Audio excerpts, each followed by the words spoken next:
Good evening and welcome to another episode of Night Markets, where each week I'll be giving you my perspective on what's driving markets, as well as my point of view as a family office professional.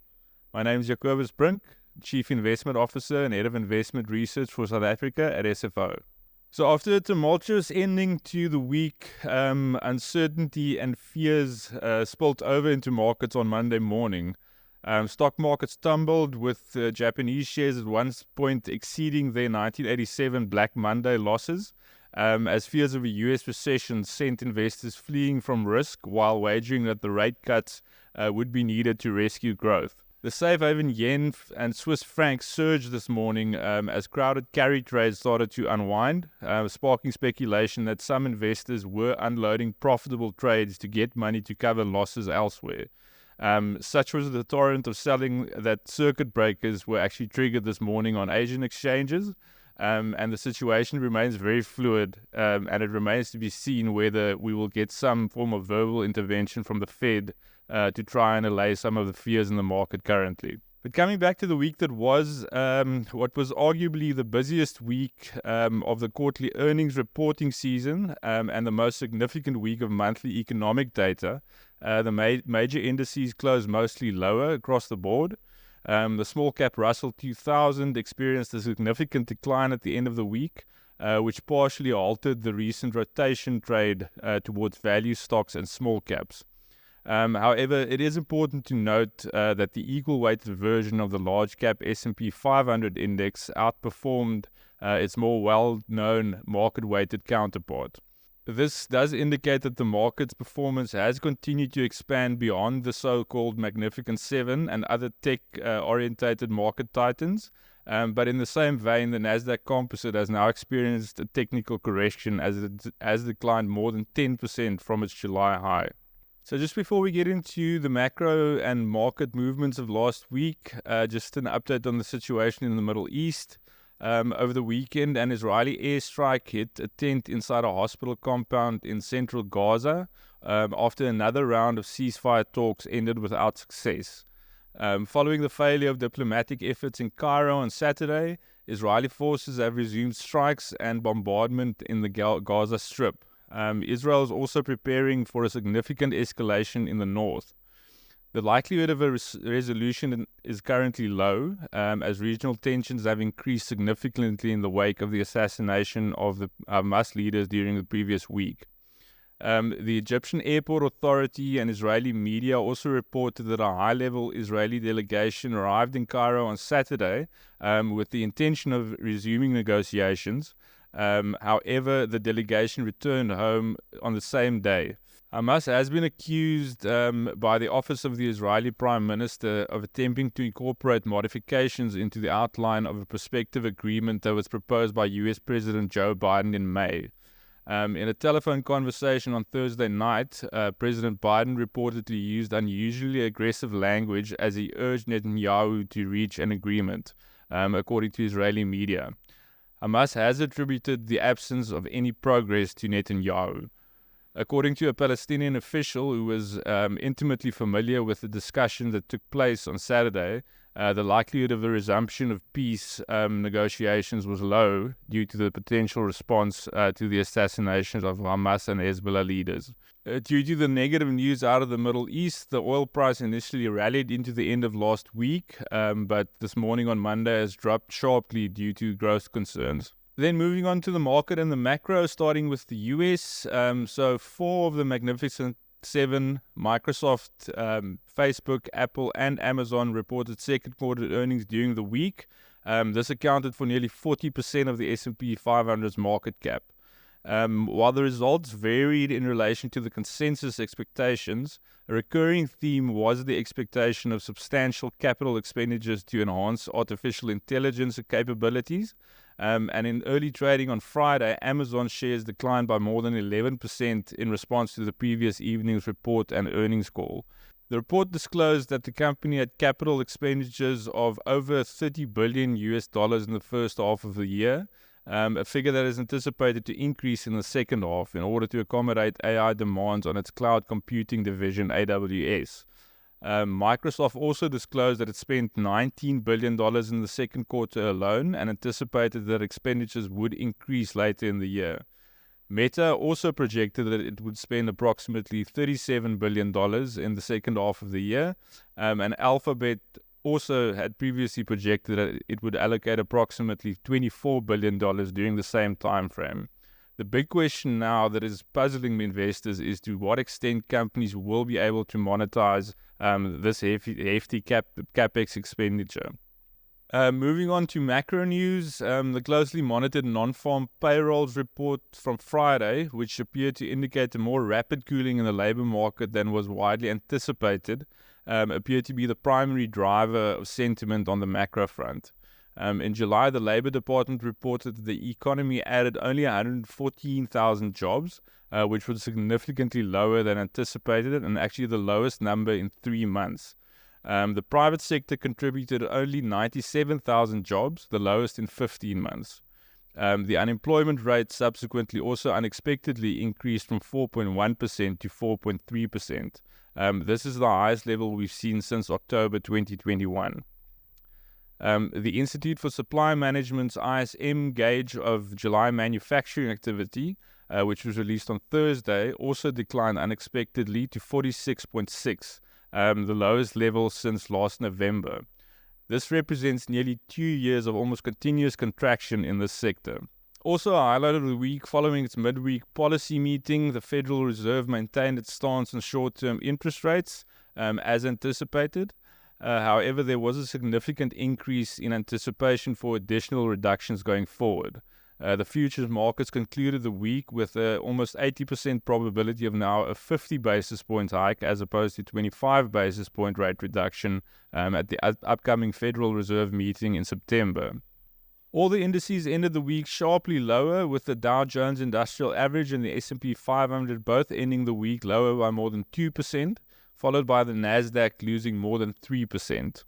And with the market turmoil on Monday morning, the Nasdaq is currently down by more than 4%, with the Dow and the S&P also trading lower by more than 3%. And then moving across to the Eurozone and the United Kingdom, in July, annual inflation in the Eurozone increased from 2.5% in June to 2.6%, according to an initial estimate. Inflation was anticipated to slow down to 2.4% as per the consensus estimate. However, inflation in the services sector experienced its first decline in 3 months. Spain experienced a decrease in consumer prices year over year, while Germany, France, and Italy experienced a more rapid increase. In the second quarter, the economy experienced a faster than anticipated 0.3% sequential growth. This was 0.6% on a year-over-year basis, with France, Italy, and Spain being the primary contributors. Contrary to expectations, Germany's economy, however, experienced a contraction. The unemployment rate also increased from an all-time low of 6.4% in May to 6.5% in June. Nevertheless, the European Commission's consumer confidence indicator for the euro area did experience an increase in July and has been consistently improving since February as a result of the expectation that borrowing costs would decrease later in the year. And in the UK, the Bank of England reduced its key interest rate by a quarter point to 5%, marking the first decrease in borrowing costs since the onset of the coronavirus pandemic in March 2020. Nevertheless, the Monetary Policy Committee voted 5-4 in favor of the cut, resulting in a divided decision. Governor Andrew Bailey also indicated that policymakers were not inclined to implement a rapid succession of rate cuts, stating that they need to ensure that inflation remains low and exercise caution in reducing the interest rates too rapidly. UK yields fell on the back of the BOE lowering borrowing costs, while German Bund yields also decreased as the market started pricing in the possibility of more rate cuts from the ECB later in this year. And looking at the market performances, in local currency terms, the Pan-European Stocks Europe 600 index ended the week by almost 3% lower, as global markets were roiled by weak US economic data that sparked worries about growth. And then moving further east to Asia Pacific, Japan's stock markets experienced substantial losses during a week in which the Bank of Japan adopted a more hawkish stance on interest rate policy. The Nikkei 225 index declined by 4.7%, while the broader Topics index declined by more than 6%. The absolute drop in the Nikkei on the final day of the week was among the largest in the index's history, comparable to its one-day plunge in March 2020 during the coronavirus pandemic and during the Black Monday global stock market crash in October 1987. Despite the move mostly driven by the strength in the yen, it was also influenced by unfavorable US macroeconomic data that dampened investor risk sentiment. The earnings prospects of Japan's export-orientated companies were further impeded by the very resurgent yen, appreciating to approximately 148.9 yen to the US dollar, down from the approximately 154 the previous week. The central bank increased its short-term interest rate from 0.1% to 0.25% during its July meeting, as Japan's economic activity and prices were progressing in accordance with the Bank of Japan's forecast. This was the second interest rate increase this year from the Bank of Japan, following the ending of its negative interest rate policy in March. The bank also established a strategy to decrease the quantity of the monthly unilateral purchases of Japanese government bonds to approximately 3 trillion yen in the first quarter of 2026. The tapering of the bond purchases was mostly anticipated, as the Bank of Japan had previously announced it in June and had committed to providing the specifics at this July meeting.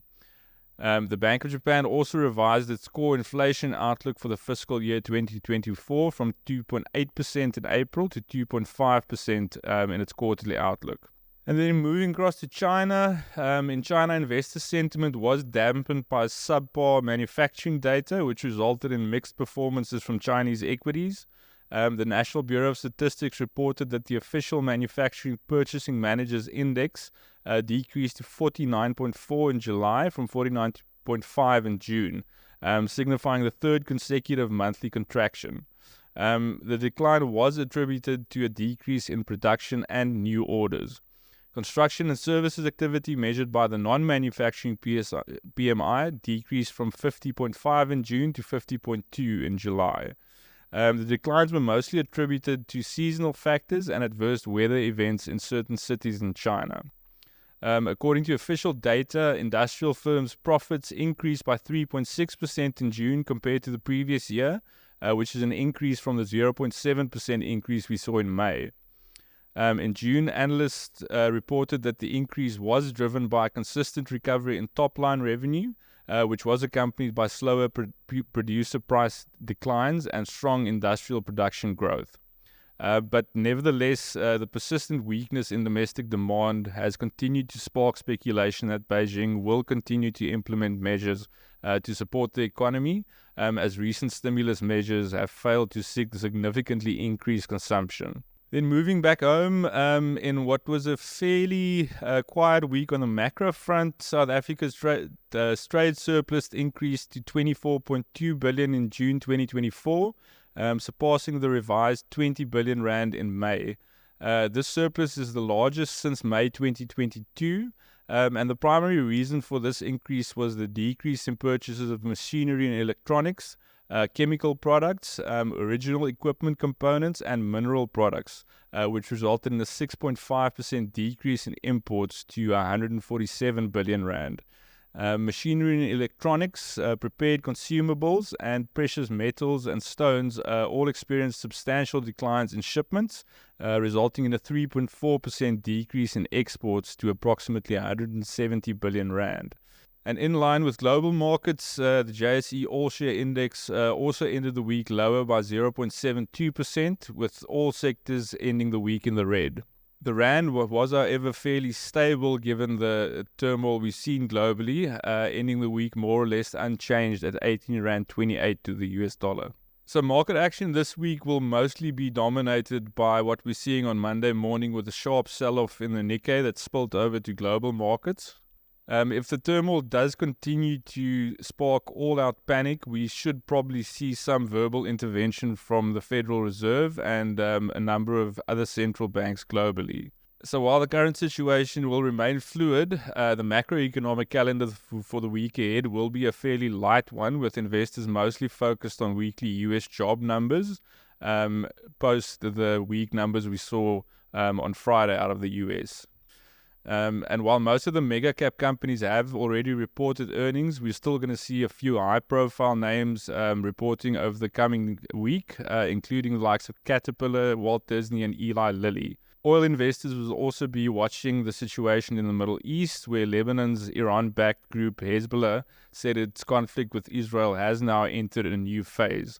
However, with the recent market sell-off and the concerns around growth, the oil price has taken quite a beating on Monday morning, so we'll see how this progresses during the week.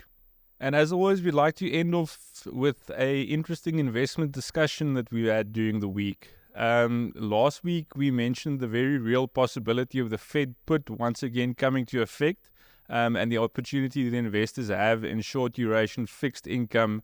And this positioning is currently coming through very nicely, as yields have actually dropped precipitously since the end of last week and continuing this morning. This should caution the blow from the equity sell-off in client portfolios.